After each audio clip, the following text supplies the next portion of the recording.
ആധുനിക കവിത്രയത്തിൽ പ്രധാനിയാണ് കുമാരനാശാൻ. ആശയഗാംഭീര്യൻ എന്നറിയപ്പെടുന്ന അദ്ദേഹം തത്വചിന്താപരമായ ദർശനങ്ങളെ മലയാള കാവ്യലോകത്തിന് സമർപ്പിച്ച വ്യക്തിയാണ്.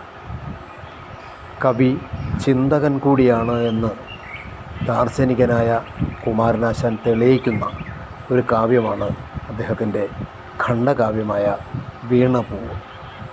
പ്രഭാതത്തിൽ വിടർന്ന് മധ്യാഹ്നത്തിൽ ശോഭിച്ച് സായാഹ്നത്തിൽ ഒരു ചെറുതെന്നലേറ്റ് അടർന്നു വീണ പൂവിൻ്റെ ജീവിതം വളരെ ഭംഗിയായി ഈ ഖണ്ഡകാവ്യത്തിൽ അവതരിപ്പിക്കുകയാണ്. ശൈശവ ബാല്യ കൗമാര യൗവനം പിന്നിട്ട പൂവിൻ്റെ അകാല വിയോഗം ഏറെ വേദനാജന്യവും ചിന്തോദ്ദീപകവുമാണ്. അതിലെ ആദ്യ ശ്ലോകം നമുക്ക് ഒന്ന് കേൾക്കാം.